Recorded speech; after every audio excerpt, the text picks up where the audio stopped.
Welcome to the Deep Dive. Today, we're jumping into a book that, well, it's genuinely changed how millions think about money. About wealth. Yeah, and what being financially free really means. Exactly. So if you've ever sort of wondered why some people seem to build wealth almost easily, while others, maybe even with good incomes, just keep struggling, then this deep dive is definitely for you. We are talking about Robert Kiyosaki's Rich Dad, Poor Dad. It's pretty foundational for a lot of people. It really is. It's not just another finance guide, is it? It kind of challenges, well, a lot of the conventional ideas we grew up with. Right. Yeah, it uses a story, a narrative to do that. Yeah. And our mission today is basically to, cut through all the discussion around it and pull out the core insights, the really surprising bits. Think of it like a shortcut to the main ideas. Yeah, a shortcut to that central message. Being rich isn't just about earning more. It's about having your money work for you. Not you working for money. Precisely. And it's all framed through these two very different father figures he had.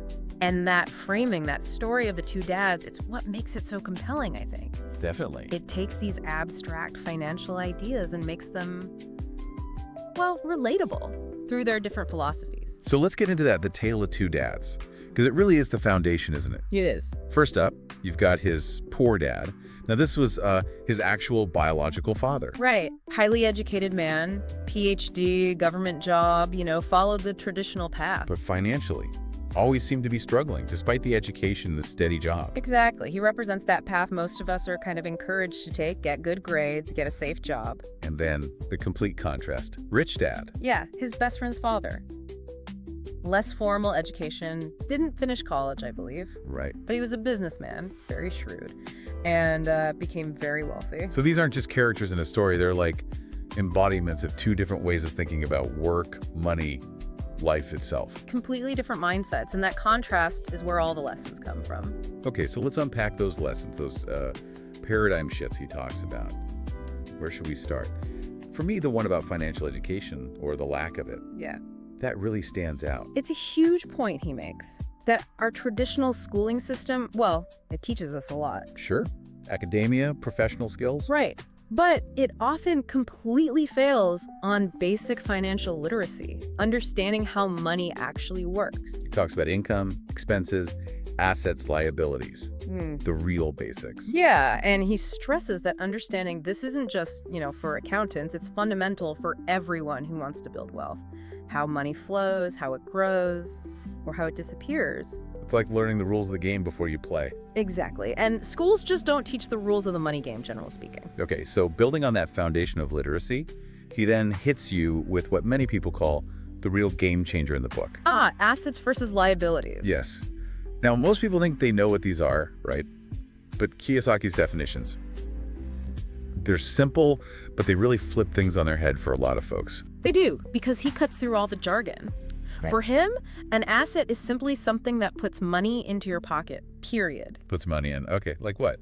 Like a rental property bringing in rent checks, stocks that pay dividends, a business that generates profit. Things that generate income. Correct. And a liability. That's anything that takes money out of your pocket. Takes money out. And this is where people get tripped up, isn't it? Oh, definitely. Because things we often see as signs of being well off, maybe a big fancy car, or even a large primary home. Your own house. Yeah, if it's mainly costing you money, mortgage, taxes, upkeep without bringing income in, by his definition, it's a liability. It drains your cash flow. Wow. So the big house might not be the asset everyone thinks it is. Not unless it's generating income somehow. That distinction, just focusing on cash flow in or out, is maybe the biggest aha moment in the book for readers. It makes you shift from just owning stuff to owning things that earn. That focus on earning. Yeah. That leads straight into the next big idea, right? Making money work for you. Exactly. It flows directly from understanding assets. Is this just about passive income, or is it deeper than that? It's deeper. It's about fundamentally changing your relationship with income generation. The goal, he says, should eventually be to build systems, investments, businesses. Assets, yes. That generate income without you having to actively trade your time for it hour after hour, year after year. So moving beyond the paycheck as your only source. Precisely. It challenges that whole work for 40 years, then retire model. Yeah. Kiyosaki pushes you to think, how can I build income streams that work even when I'm sleeping? that's the path to real financial freedom he lays out. Okay, but building those streams, becoming an investor or entrepreneur, that often involves stepping away from perceived safety. Which brings us to another, maybe more controversial idea. Right. Job security. Yes, the illusion of job security. Right. For someone, raised on get a good, secure job with benefits, that idea can be unsettling. It's not told to swallow. What's his point there? His point is that relying solely on an employer for your income, no matter how secure that job seems, well, it ultimately puts your financial fate in someone else's hands. Layoffs happen, companies change. Exactly. Your security is external dependent. Rich Dad's philosophy, in contrast, was about building internal security. Meaning developing your own financial intelligence, your investment skills, maybe starting a side business, learning to take calculated risks. It's about building resilience within yourself and your own asset base. So shifting from seeking security from a job to creating security for yourself. That's a great way to put it. Owning your financial future, not just renting it from your boss. And managing that future, taking those risks. Yeah. It requires a certain mindset. He talks a lot about emotions, doesn't he? Specifically fear and greed. Oh, absolutely. He identifies those two, fear and greed, as the primary drivers behind most poor financial decisions people make. How so? Well, the fear of losing money, the fear of poverty can make people too conservative. They miss out on good investment opportunities because they're scared. Play it too safe. Right. And then greed, wanting more, faster, maybe seeing others get rich quick, can push people into reckless speculation, chasing fads, taking huge risks without understanding them. Fear of missing out. Exactly. FOMO. So the lesson isn't to not feel these emotions. We all do. It's about recognizing them when they pop up. And learning to manage them, to make financial decisions based on logic and strategy, not just gut reaction or panic or euphoria. So mastering your internal state is just as important as understanding the numbers. Arguably more important sometimes, because emotions can derail even the best financial plan.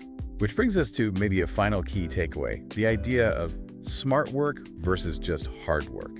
This one can sound a bit counterintuitive, can it? We're often told hard work is the key. It can, yeah. It directly challenges that nose to the grindstone, work harder, earn more mentality. So what does he mean by smart work? He means leveraging your financial intelligence, using your knowledge of assets, liabilities, investing, taxes, the market, to make your money work effectively for you.